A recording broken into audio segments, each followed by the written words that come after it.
Phil Ramuno. Welcome to Diary of an Actress. Wow, Finally. so nice to be with you.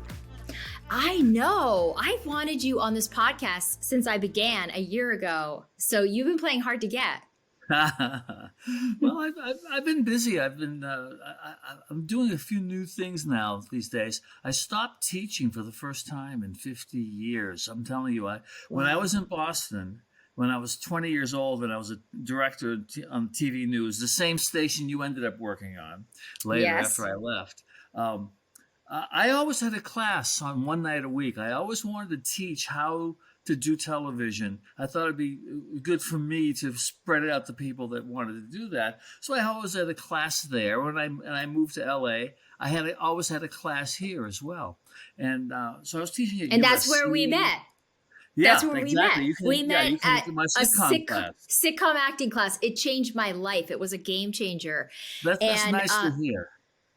Well, yeah, the fact that you were the only teacher in town, you and Mary Lou Belli teaching sitcom acting. And to me, you know, when I found you, I couldn't believe my luck that someone could teach me rhythm. And so I know a lot of our listeners and viewers today are actors that want to do situation comedy sitcoms. And I mean, we're so lucky to have you so you can tell us how to do it, basically. Well, yeah, I mean, you have to find the rhythm of comedy. There's a setup and a punchline to every joke. There is, I'm going downtown and I'm going to buy a coat. It's a setup and a punchline. And you laughed a little bit on the coat. I just made that up. That's not really a good joke. I did. You know why? Because you told me.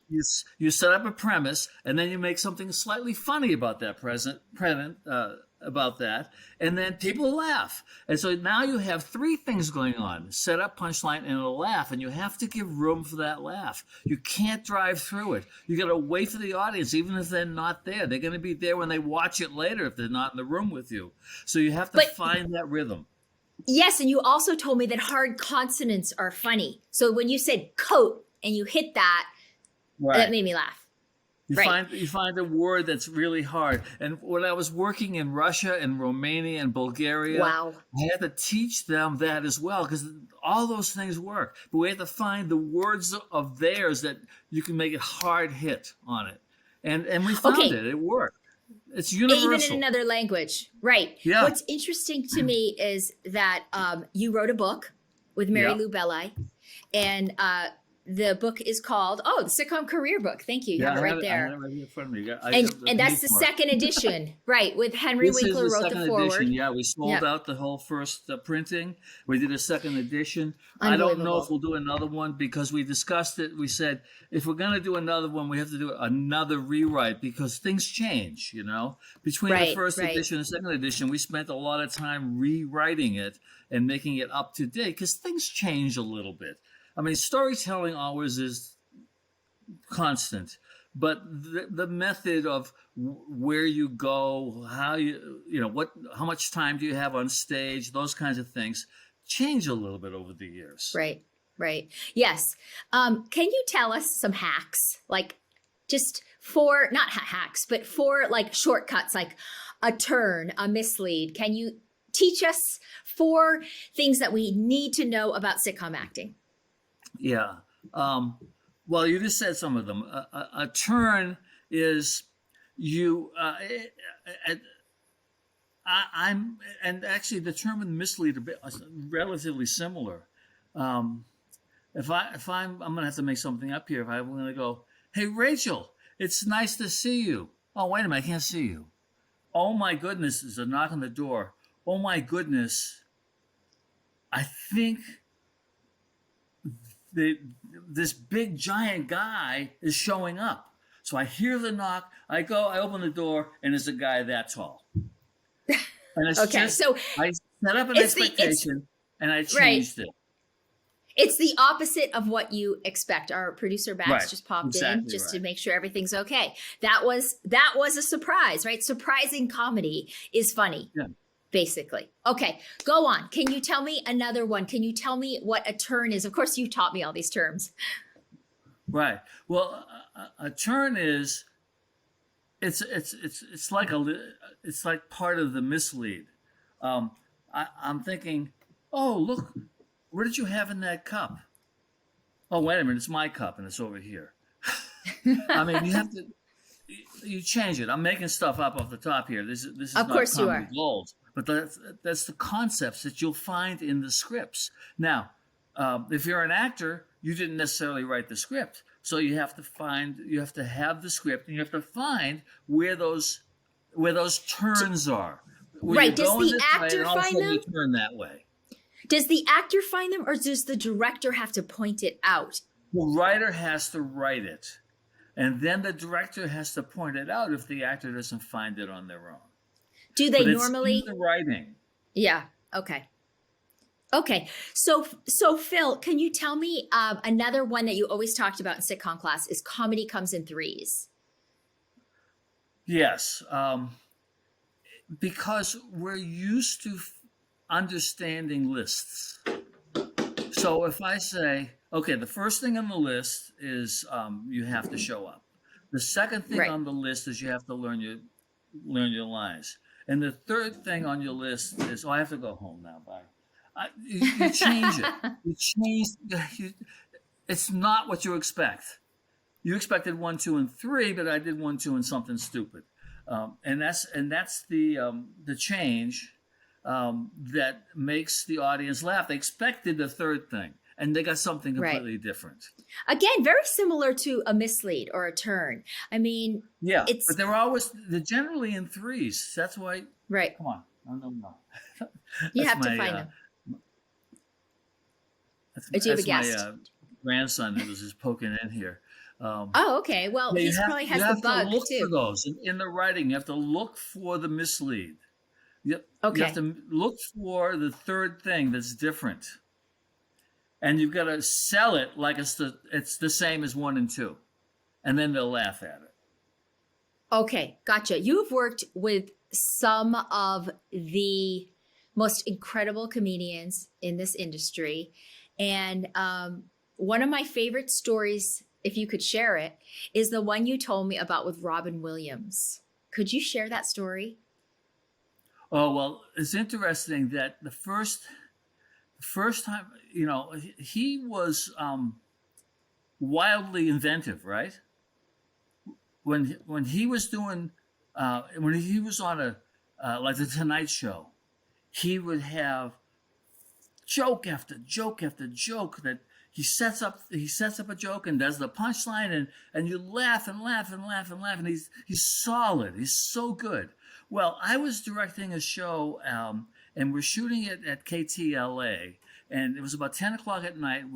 I had been working with the writers, and I was about to go home, and I'm walking across the parking lot. It's a very small parking lot. There's two lines with cars. I'm walking down this side, and on the other side of me, this is about 10 o'clock at night, there was someone else walking, and I looked up.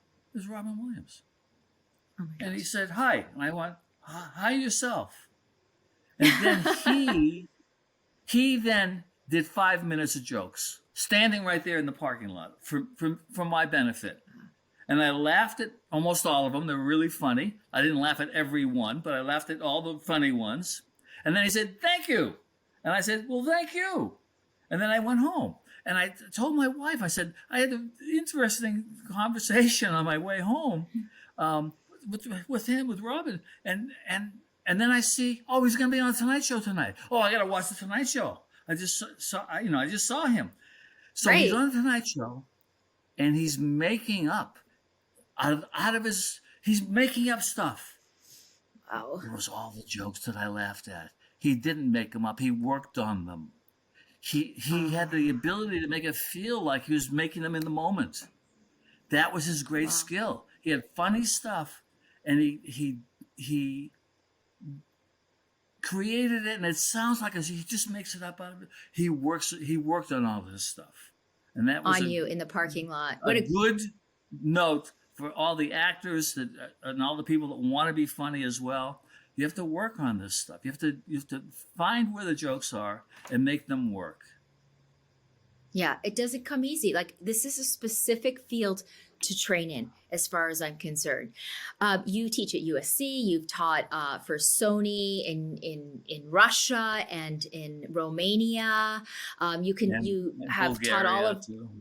Bulgaria. I mean, comedy is universal. What makes an actor really ripe to do this? What do they naturally have to have? Well, you have to understand, you have to have a sense of humor. You have to read these jokes and realize that the joke starts taking you that way and then it turns that way. And that's where the funny part is. And you have to understand that. And you have to be able to sell that, So turn. does that mean you have to be spontaneous? Does that mean you have to have a certain type of energy to be able to maneuver things like that? Like you have to think quick? Yeah, it has to have energy. Uh, th- People think, well, this is real life that we're doing when we're acting. No, it's always bigger than life. And then Mhm. bigger yet is funny life. So you have to, people, actors are so afraid of being said that you're too big, you're over the Right. top. Yes. And it's possible to get too big and over the top, but most of the time they don't even approach that with comedy. They fall a little short of what would be really funny. So you have to learn to be a fool and get laughed Hmm. at. Yes. So that means you have to take ego out of the equation and not care Uh, about what you look like. Right? that's right. We had Stefan That's right. Habes, who teaches clowning and Cirque du Soleil on as the last guest. So this is fun to have you now to talk about comedy again and what you think is funny. Do you ever think about clowns, like how they're sad inside, but we laugh with them? Like in situation comedy, it's a situation, but we're laughing because of something serious that's made funny.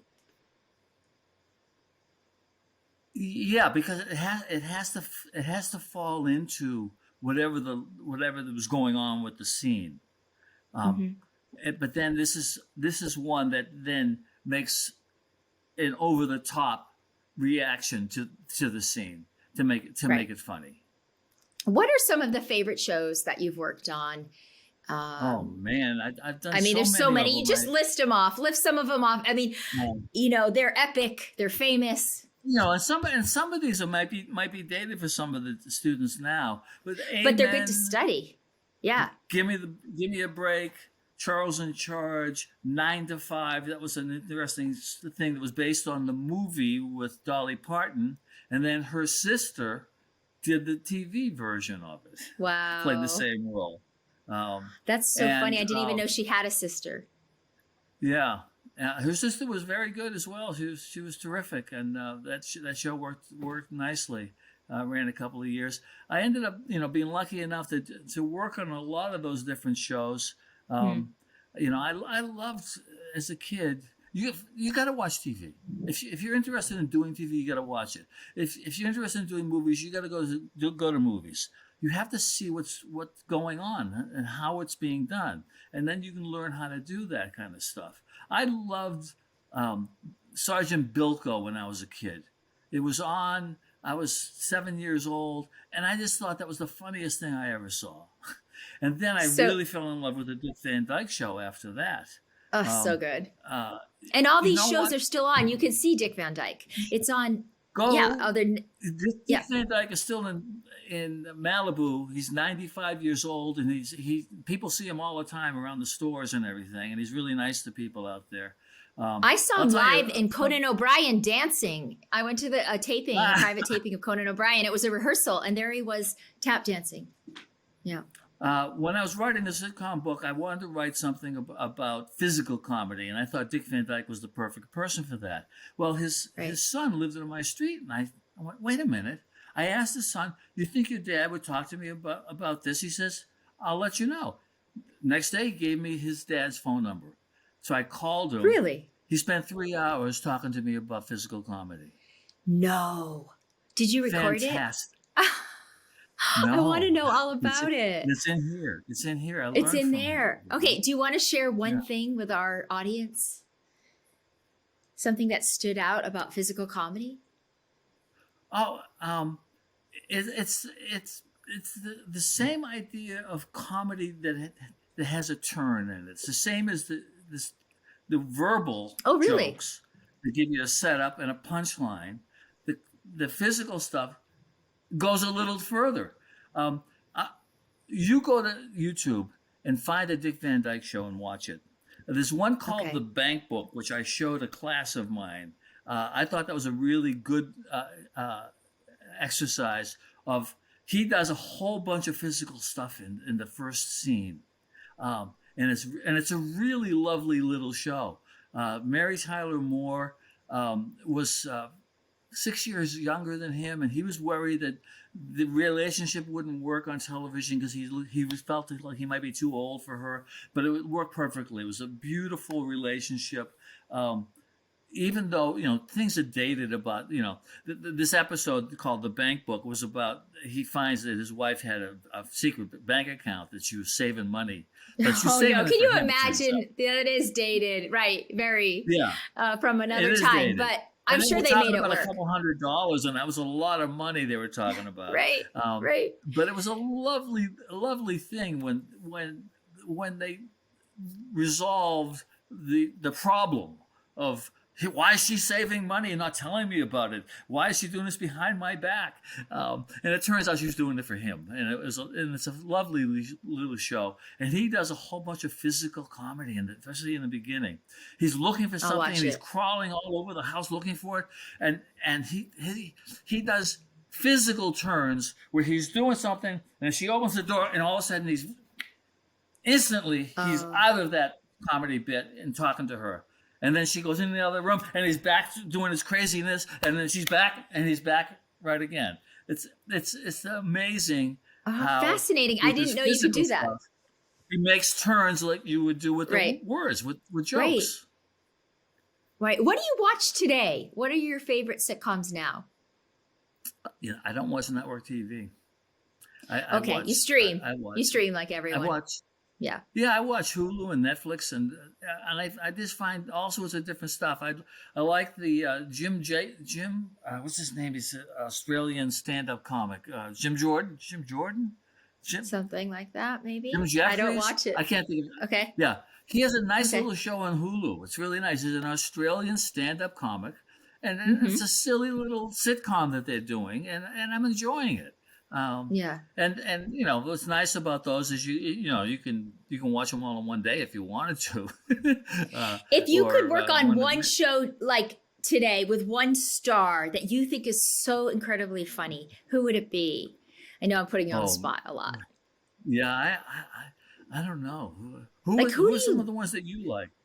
Oh Huh? my gosh. Well, I mean, I think there's so many funny people. I mean, I love Mrs. Maisel, Rachel Brosnahan. I Yeah, think she has excellent timing. I would love to work on that yeah, show. that's Um, very nice. yes, I like Mom, that show. Allison Janney, so funny. Allison Janney's I great. mean, She was gonna she told one of my USC students once that she would be in her little film. oh, really? That is so kind. Yeah, She seems like like the yeah, real deal. Um, yeah. okay, we only Like these believe people it or not, are generous. very, very real artists are. And what you were talking about at the Yeah, beginning about teaching, and I teach too, is passing that on. And so during the pandemic, you came into my classes online and taught, and you've been very generous with me. We have paired up, we created a pilot called Rach. You came in and you took over and directed my one girl show, Sugar Happens. And so I've learned so much from you, Phil. And we're both workhorses. Like our 100th show, I was still asking you for notes. And your yeah, notes are so precise. Every show, you would find something else. And you have this kind of brain that I don't know that many people in show business have, where you nothing gets by you, and you always can tweak it to make it that much funnier. yeah. I mean, And I you applaud you for that. you don't want to have extraneous stuff that this makes the audience turn their heads away Right. from what you're Comedy really must, trying to do. you taught me It comedy has to must be be very clean. precise. You can't Clean, put an clean. extra syllable in. Yes. Um, and we're blessed by all these wonderful writers who know how to write these wonderful funny jokes. You know, you Right. don't And have you to don't do need it to yourself change if their you're an actor, if words. you're an actor or a Right. director. Like I Although worked on it. we can add something to it, and actors can add something to it, and without just doing it on their own, they'll do it asking the director, "Hey, I had an idea to add this thing to it," and the director might go, "Oh, that's Yeah. great," but then the director will go to the writer and say, "Hey, one of the actors just came up with this bit." A lot of times, if I came up with a new line, I would never tell the writers it was mine. I would always say one of the actors came up with this, because you don't want to get into their space. That's what they Right. do. But Well, if they hear something funny they want to use, they'll take it. So I always say it was an actor that came up with it. Or the actors would probably tell them that I came up with it. I'm not sure how that works too. that is so funny. I worked on a sitcom in production as a PA, production assistant, when I came to town. And I would watch those writers, Chuck Lorre, one of the biggest writers, sit Yeah. up all night and rewrite, write, change, pink to yellow to green. The pages every day change. And they're so careful about their Yeah. wording. So I think that's Yeah. important for actors to know. On the night before, we're going to go put it on camera. So that's on a sitcom. If you're doing a Monday through Friday schedule, on Wednesday night, you got to get that script completely tightened up and done. Not that they can't add something later, but they really finalize it on Wednesday night. So on Wednesday night, I would sit in the outer office of the writers, because if they came up with something completely new, I don't want to go in the next morning and not know there's new material that I hadn't thought about, and how to stage it and how to shoot it. So I would Wow. stay in the outer office till 2 in the morning while they're in the No. conference room. I bet you And were the only because director that did that. Wow. yeah, because I'm an easygoing guy, occasionally they'll go, "Hey Phil, you want to come on in, and want to come in?" So I Uh, go in and I'm thinking, okay, I'm just going to sit here and listen. I'm not going to pitch a line. So I was doing that. Steve Martin had a project, and it was just him and two writers. Will McKenzie and me. That's the only people in the whole room on the night of the writing. I was Will McKenzie's AD, so I was just there with him. So he's there as they're just finalizing a couple of lines. They're just tightening it up, making sure it's just right. And the two writers were friends of mine. I knew them, and I hadn't known Steve Martin before that, other than seeing his work. And they go on around the room fixing the lines that weren't exactly funny. And Steve came up with a new take on a joke, and they all went great. And I went, "No, it should be this." I went, "Oh my God, I just told Steve Martin that his stuff wasn't funny and I had something funnier." It just came out of my mouth. I didn't know what. And he looked at me and he goes, "Yeah, right, good, thanks." So, love that. it might have been stupid of me to do that, but seeing who he is, he was willing to accept it if it was funny. I So love I that got a joke. story. I got a joke in that show. I love that. We have to wrap up, but that goes back to the generosity of artists and not being in it for your ego. And it's Yeah. about collaboration when you work It on a is. show. If Yeah. an actor has a good idea to change something, go to the director and tell him. He likes it, then he'll go to the writers and tell them. And like I said, I always credited the writer. I didn't like to tell them I was writing. Yeah. I But don't somebody blame you on the stage because came up with this. yeah, and one of my guests, Pat McMahon, said that like everyone has a job on the set, and you want to respect, Right. and you don't want to step on their toes, and you Right. really want to respect that. Phil, where can people find you if they want to reach out to you on Facebook, Instagram, any particular place that you want to share? I don't know, because I've been teaching, and at the end of December this year, I stopped teaching for the first time. So Incredible. I'm What a right now. loss. Right now, I'm already. There's a friend of mine, a Russian woman, who is doing a film. She said, "Can you help me a little bit?" I said, "Sure, I'll be your AD." So I've been working with her. We did casting a couple days ago together. I So I'm love helping it. her. I love So it. I'm Good. You're back in just the gonna keep fire. moving. Well, Yeah. So All where right. So am I? I'm all over the place. okay. So Phil's Um, on Facebook. I can say that.